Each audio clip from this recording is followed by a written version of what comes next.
Sais-tu que si tu es en mesure de regarder des vidéos, c'est grâce au super ordinateur le plus puissant du monde?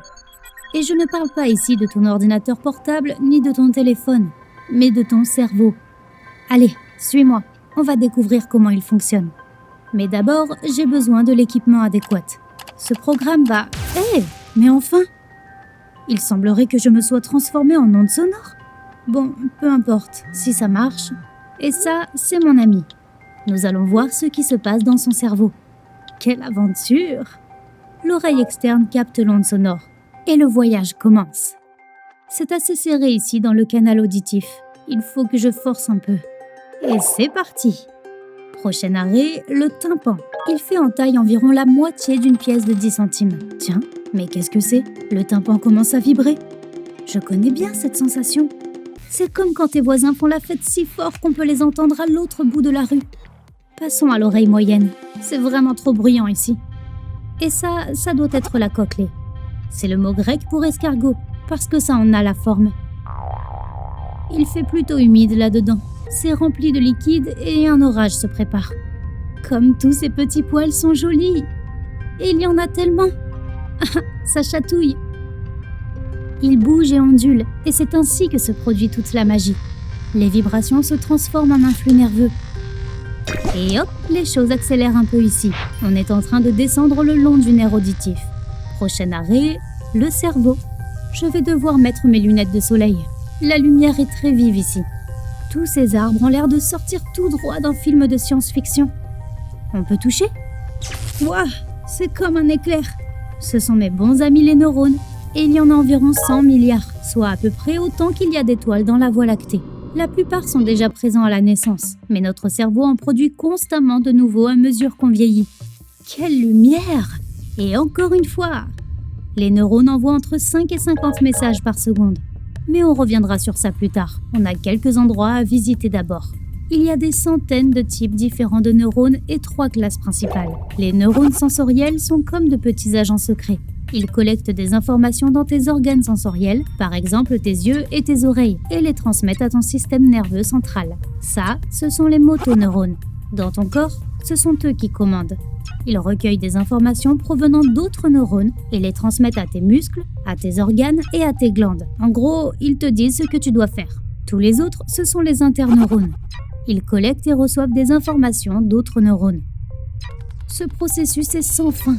C'est comme une énorme usine chimique. Les neurones produisent tellement d'énergie en travaillant qu'ils pourraient alimenter une ampoule LED à basse tension. On essaye? Et voilà! Ça marche!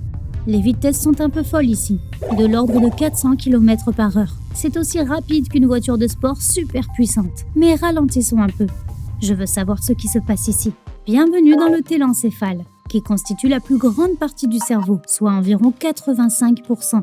J'ai bien fait de ne pas manquer mes cours d'anatomie. La couche extérieure du télencéphale est constituée de matière grise. Le reste est le noyau constitué de matière blanche. Est-ce que c'est important? Mais oui! Le télencéphale interprète tes perceptions visuelles, auditives, gustatives, olfactives et tactiles. C'est grâce à lui que tu es en mesure de ressentir des émotions et d'apprendre. Tu savais que ton cerveau avait une capacité de stockage illimitée? C'est à cela que servent tous ces plis et ces sillons. Bon, on en a terminé avec le télencéphale. Notre prochain arrêt est le cervelet, c'est-à-dire le petit cerveau. Il est en effet beaucoup plus petit que le télencéphale, mais pas moins important, bien sûr. Attention, c'est un peu serré ici. Ton petit cerveau reçoit des informations des systèmes sensoriels et de la moelle épinière, et il est responsable des mouvements moteurs. C'est donc grâce à lui que tu peux marcher sans tomber, avoir une bonne posture et même parler. Il t'aide également à te concentrer et à garder le contrôle de tes émotions. Bien entendu, cela varie d'une personne à l'autre. Es-tu de nature plutôt calme? Ou est-il facile de te faire peur? Fais-le moi savoir dans les commentaires. Nous avons encore quelques endroits à visiter. Alors avançons. Ici, on trouve des neurones de toutes les formes et de toutes les tailles. Mais ils se composent tous de 3 parties fondamentales. Il y a le corps cellulaire, la longue queue appelée axone, et la dendrite qui ressemble aux branches d'un arbre si on zoome dessus.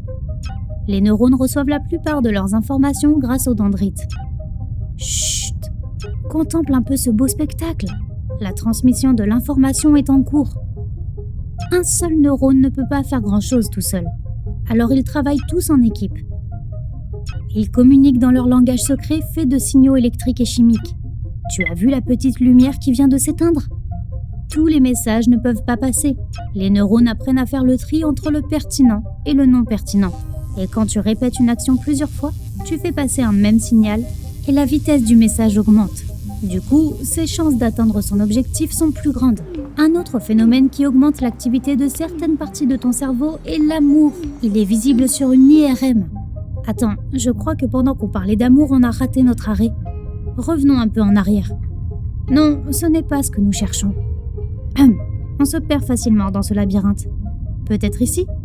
Ce qu'on cherche est très petit et a la forme d'une amande. Voilà, je te présente l'amygdale. On ne pouvait pas ne pas aller la voir aujourd'hui, car elle joue un rôle très important.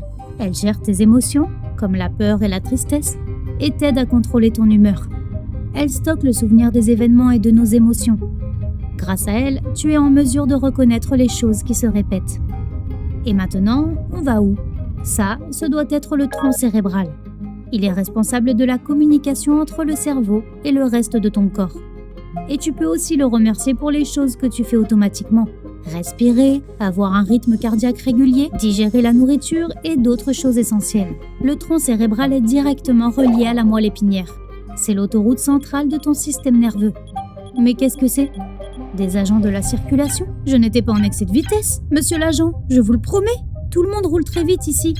Cette autoroute est composée de voies qui circulent dans les deux sens et qui transmettent des messages en provenance et à destination du cerveau. Hé, Steve, où est-ce que tu vas ? Tu ne vois pas cette porte devant toi ? Fais quelque chose, cerveau. Envoie un signal à ses muscles. Bon, il faut que je le sauve. Attention ! Ouf, c'était proche. Je suis redevenu humain.